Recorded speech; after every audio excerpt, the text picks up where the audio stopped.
नमस्कार। संतोष की रिपोर्ट में आप सबों का स्वागत है। और आज हम संतोष की रिपोर्ट में चर्चा करने जा रहे हैं सदन में जिस तरीके से आरक्षण के सवाल पर बीजेपी निसहाय दिखी सदन में। ऐसे में आज आप कह सकते हैं कि जिस जातीय गणना कहिए या जातीय गिनती कहिए या जनगणना कहिए, जो भी नाम दे दीजिए, उसके सहारे एक जिन जिसको बोतल से बाहर निकालने की विसात नीतीश और लालू दोनों ने जो मिलकर बिछाई थी, क्या उस विसात को तेजस्वी नए स्वरूप में लाने की कोशिश तो नहीं कर रहे हैं? क्योंकि आज जिस अंदाज में सम्राट चौधरी और तेजस्वी, फिर बीच में विजय सिन्हा और तेजस्वी के बीच जो संवाद हो रहा था, वो संवाद कहीं न कहीं दर्शा रहा था कि बीजेपी इसको लेकर सहज नहीं है और बीजेपी परेशान है। उन्हें ये समझ में नहीं आ रहा था कि इसका जवाब हम क्या दें। आज दूसरे दिन भी सदन में मुख्यमंत्री नहीं आए, उस गर्मा गर्म बहस के दौरान भी नहीं आए। और खास बात ये रही कि जदयू के सारे विधायक और मंत्री इस मामले में एक अलग तरीके की चुप्पी साध रखी थी, क्योंकि शेड्यूल 9 का सवाल जैसे ही हुआ तो केंद्र की मोदी सरकार कटघरे में आ गई। और केंद्र की मोदी सरकार जैसे ही कटघरे में आई, बीजेपी असहज हो गया। वैसे बीजेपी जातीय जनगणना के खिलाफ इसलिए है कि जो धर्म के सहारे जो एक नैरेटिव पूरे देश में उन्होंने सेट कर रखा है, जैसे ही जातीय गोलबंदी शुरू होगी वो नैरेटिव ध्वस्त हो जाएगा। इसलिए बीजेपी की पूरी कोशिश है कि वो नैरेटिव फिर से, मतलब जो जिन बाहर निकला है उस जिन को किसी तरीके से बोतल के अंदर फिर से बंद कर दिया जाए। लेकिन बात यहाँ इस बात की नहीं है, बात है कि इस मामले में जदयू क्या सोच रही है। जदयू की खामोशी बता रही है कि बीजेपी कहीं न कहीं इस आज के तेजस्वी के जाल में फंसते हुए दिख रहे हैं। अब देखना दिलचस्प होगा कि 2025 की सियासत को जिस आधार पर तेजस्वी साधना चाहते हैं, वो आधार आज विधानसभा में जितनी मजबूती से उन्होंने रखा है, क्या उस आधार के सहारे बिहार की राजनीति को 20 साल पीछे ले जाने की स्थिति में वो हैं क्या? या फिर यूं कहें कि जिस राजनीति को वो साधना चाह रहे हैं, क्या आज का समाज उस राजनीति को फिर से स्वीकार करने की स्थिति में है क्या? क्योंकि लड़ाई में कहीं झा जी, सिंह जी, शर्मा जी, वर्मा जी नहीं है। लड़ाई में आज जो कोई भी सामने है वो उसी समाज से आते हैं जिस समाज के आरक्षण का लाभ दिखाकर तेजस्वी राजनीति करना चाहते हैं। ऐसे में ये सवाल उठना लाजमी है कि आखिर तेजस्वी के इस तुरुप का एक्का जो उन्होंने आज सदन में फेंका है, उसके सहारे किस तरीके की राजनीति साधना चाहते हैं। महोदय, केवल ज्यादा नहीं, 2-3 मिनट ही हम लेंगे, ज्यादा समय व्यर्थ नहीं करेंगे। और भी कार्यक्रम हैं सदन में, और भी बिजनेस है। माननीय विजय चौधरी जी यहाँ बैठे हुए हैं। आप सब लोगों को पता है कि हमारी सरकार जब साथ में थे, इससे पहली वाली सरकार 17 महीने, तो हम लोगों ने जातीय आधारित गणना कराई थी। और जातीय आधारित गणना इसलिए कराई थी क्योंकि राज्य सरकार जो है सेंसस नहीं करा सकती, इसलिए हम लोगों ने सर्वे कराया था। और उस सर्वे के आधार पर हम लोगों ने आरक्षण की सीमा महोदय 65% करने का काम किया था, जिसमें कि पिछड़े, अति पिछड़े, दलित, आदिवासी समाजों का आरक्षण हम लोगों ने बढ़ाया और ईडब्ल्यूएस 10% एज इट इज रखा। आज संविधान दिवस है महोदय, और संविधान दिवस के दिन पर कम से कम ये चर्चा, कम से कम सरकार से अपेक्षा ये की जाएगी कि इसका कम से कम जवाब देने का काम करे। और इस दिशा में आरक्षण जो हमारी सरकार, जो महागठबंधन की थी पूर्व में, जो 65% हम लोगों ने बढ़ाया था, इसके लिए क्या कदम उठा रही है फिर से लाने के लिए। अध्यक्ष महोदय, आप जान रहे हैं कि हाई कोर्ट 9/11/23 में ये पारित हुआ था, मेरे जन्मदिन के अवसर पर, आपको बखूबी याद होगा। और ये 20/6/24 को जो है मना कर दिया गया हाईकोर्ट द्वारा, और ये दिया गया कि इसका जो है प्रॉपर स्टडी जो है नहीं हो पाया है, इसको देखते हुए इसको निरस्त कर दिया गया। हमारा ये सवाल है महोदय कि जो संदेह नीतीश जी को था, माननीय मुख्यमंत्री जी को था, आपको था, हमको था कि भाजपा के लोग जो है किसी ना किसी प्रकार से कोर्ट जाकर के इसको निरस्त कराएंगे, इसलिए माननीय मुख्यमंत्री जी ने एक मेरी बात तो सुन लो। अरे अब जो बात है, एक चीज जानकारी देना चाहिए अध्यक्ष महोदय, पहले हम तो बोल लेंगे, फिर बोलिएगा, आपको आप बोलिएगा, नहीं। मेरा बात खत्म हो जाने तो फिर आप बोलना। पहले तो आपकी सरकार नहीं थी, पहला जानकारी दो।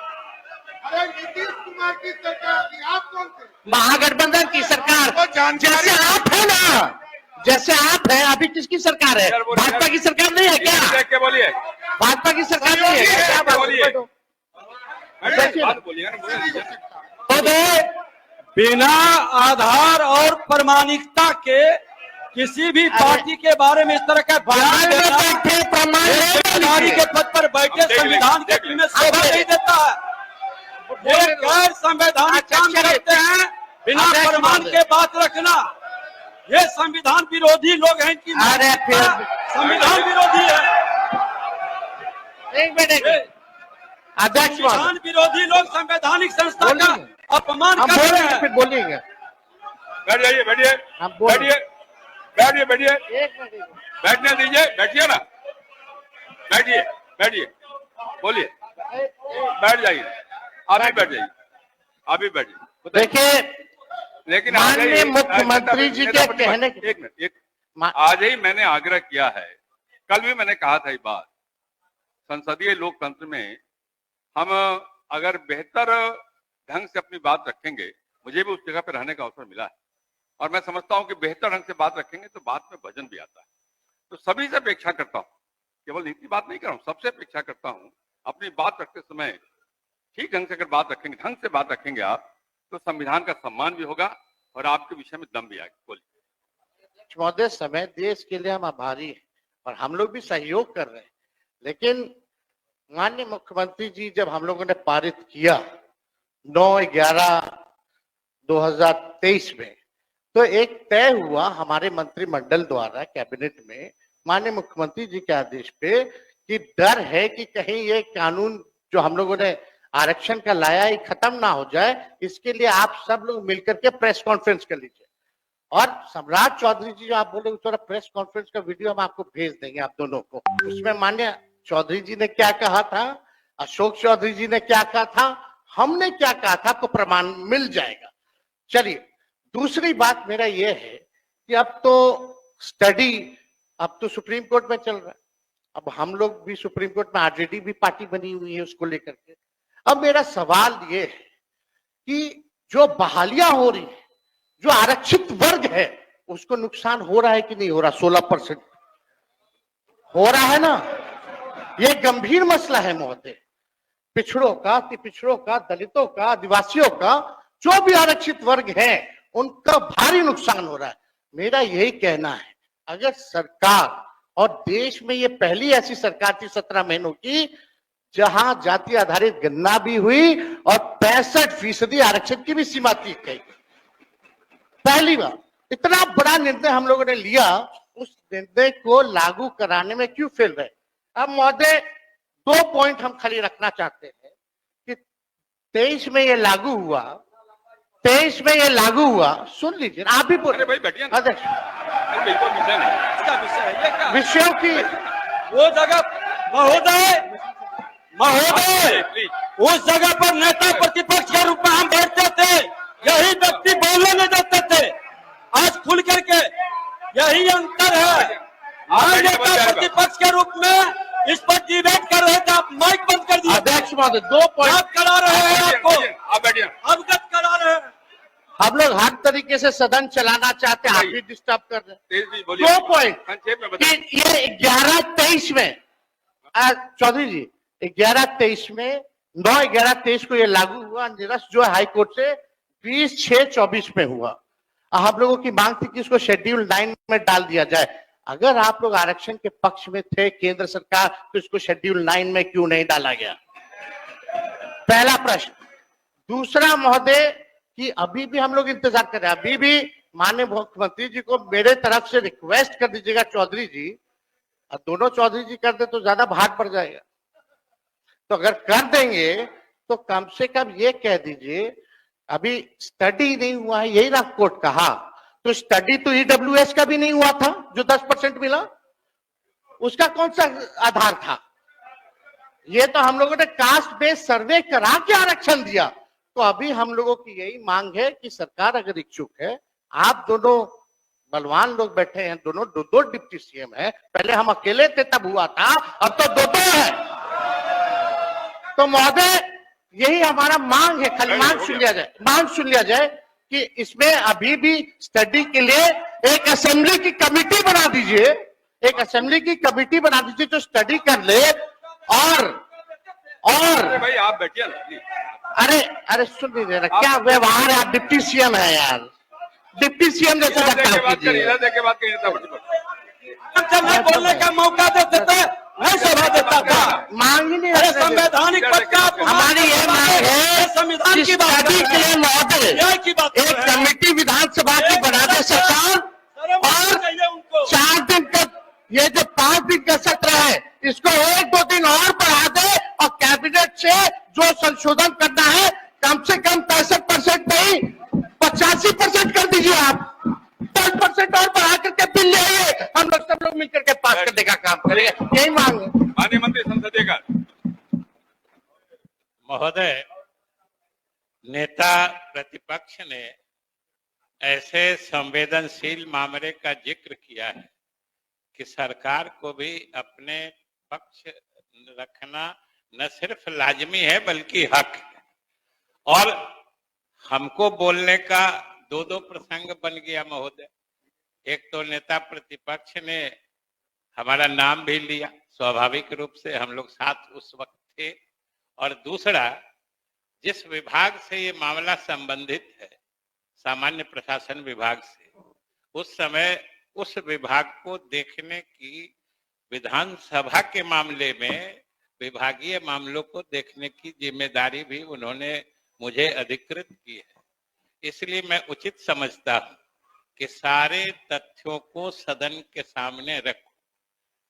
महोदय आसन अवगत है और हम समझते हैं लगभग सदन के सभी सदस्य अवगत है, और सरकार को यह मानने में कोई परहेज नहीं है कि ये मामला जब जब आया है लगभग सभी दलों ने, और लगभग भी बेकार जोड़ना है, सभी दलों ने इस मामले में एकजुटता दिखाई है, इसमें कोई दो राय नहीं है। अभी नेता प्रतिपक्ष कह रहे थे कि हम लोगों की सरकार ने इसे गिनती कराई थी। सही बात है, उन्होंने कहा है कि जिस समय गिनती हुई थी उस समय आप भी हम लोगों के साथ सरकार में थे। सरकार नीतीश कुमार की ही थी उस वक्त भी।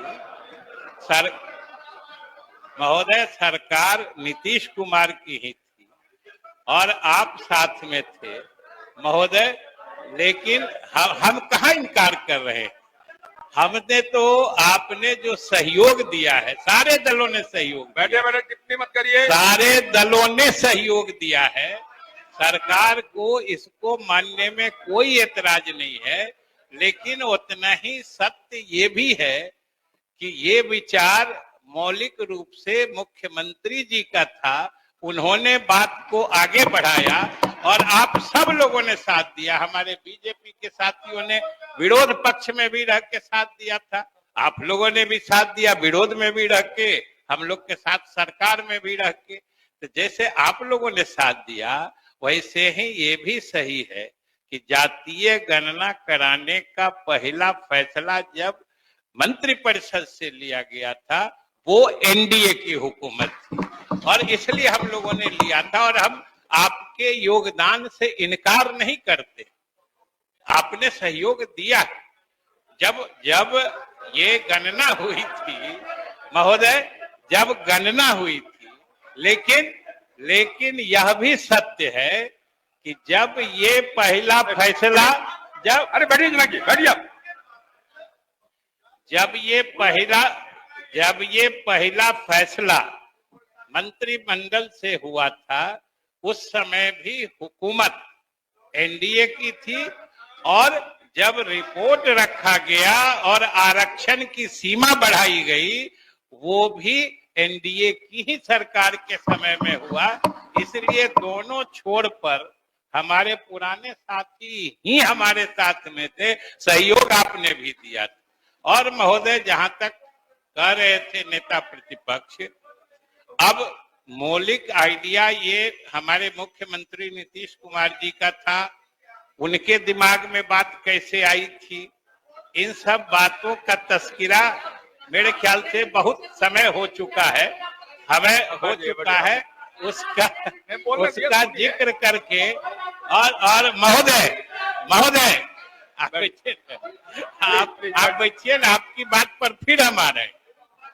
महोदय, दूसरी बात है कि इन सारी बातों के होते हुए भी हम सब की राय बनी थी कि इस कानून को 9वीं अनुसूची में डाला जाए। ये हम सब की राय थी, इस राय से भी कोई अलग नहीं थी। और 9वीं अनुसूची में डालने का महोदय, अरे विषय गंभीर है, सुनिए, आप उसको मजाक में बना रहे हैं। इतनी गंभीर चर्चा हो रही है, सारा सदन इसके लिए चिंतित है, कहा जा रहा, सुना करिए, समझा करिए। और महोदय, 9वीं अनुसूची में डालने का मतलब होता है कि इसको न्यायिक समीक्षा से संरक्षित किया जाए। लेकिन इस बीच में कई लोग कोर्ट चले गए और ये कानून ही निरस्त कर दिया। महोदय, ये कानून ही निरस्त कर दिया गया। लेकिन मुझे पिछले दफा सदन में आश्चर्य जरूर हो रहा था जब हमारे सदस्यगण तख्ती लेके कि इसे 9वीं अनुसूची में इस कानून को शामिल करो।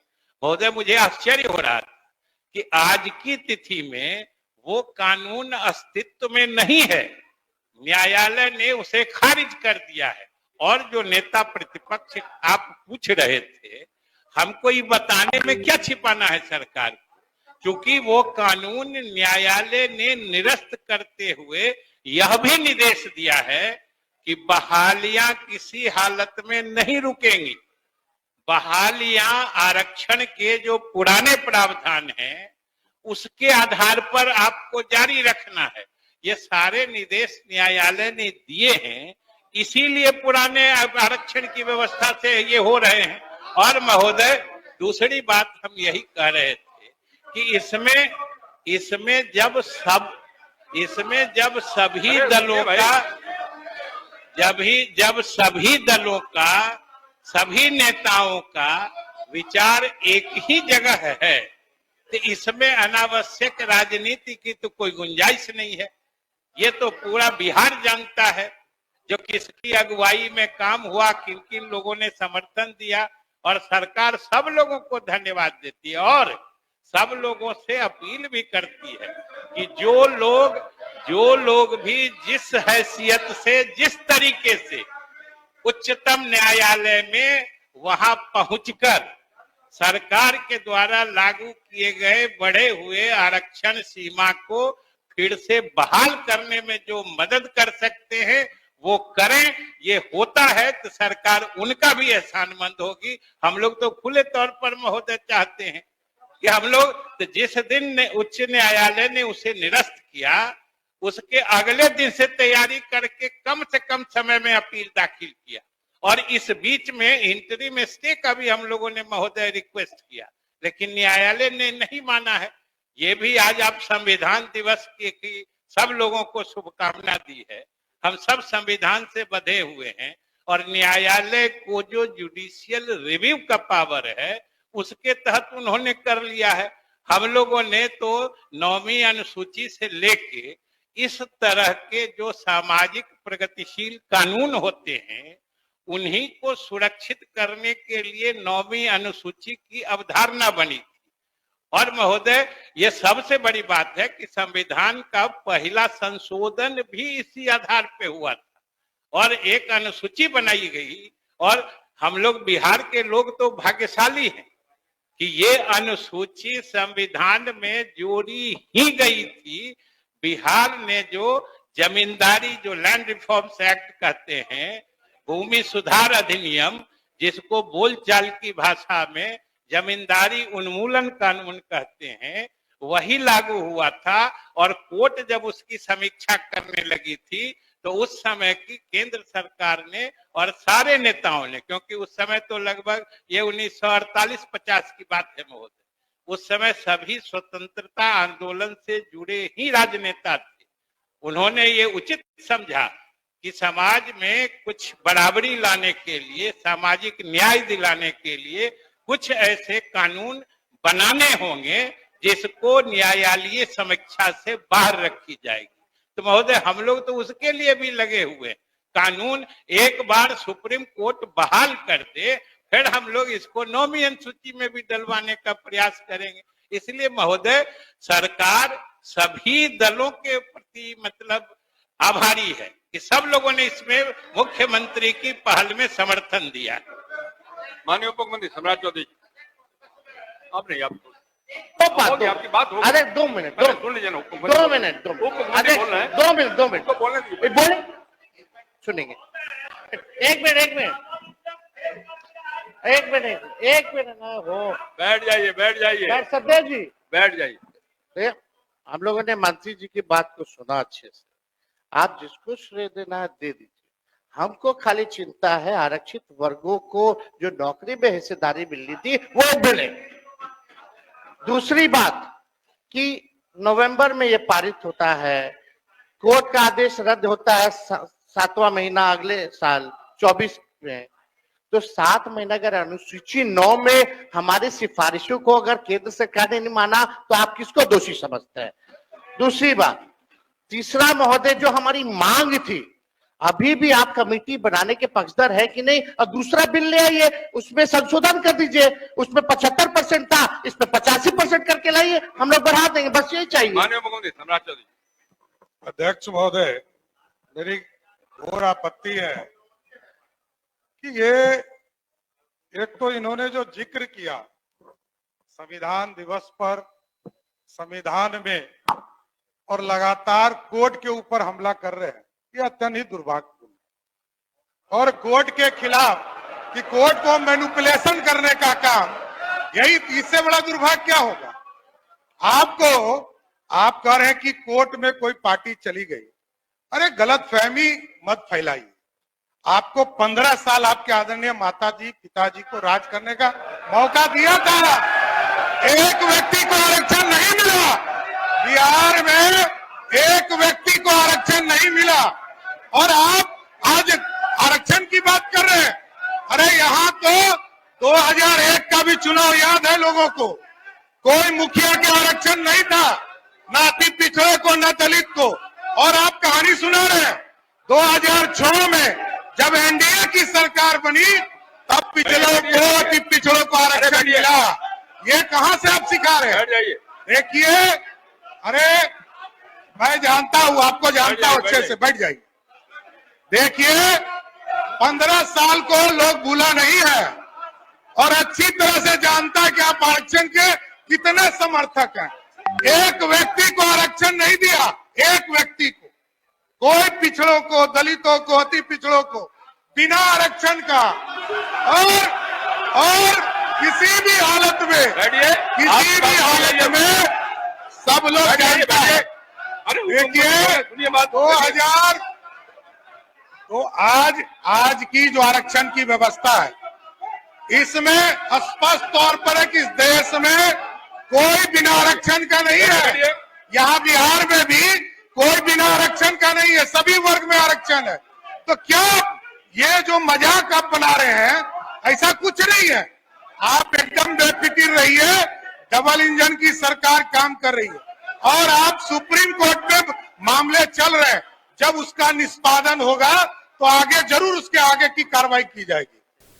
तो आपने सुना, गर्मा गर्म बहस हुई है और इस पूरे बहस के दौरान एक अजीब तरीके की खामोशी सदन में देखने को मिला है। और सदन में पहली बार यह भी दिखा कि इस मुद्दे पर जदयू कहीं न कहीं आरजेडी के साथ खड़ा था।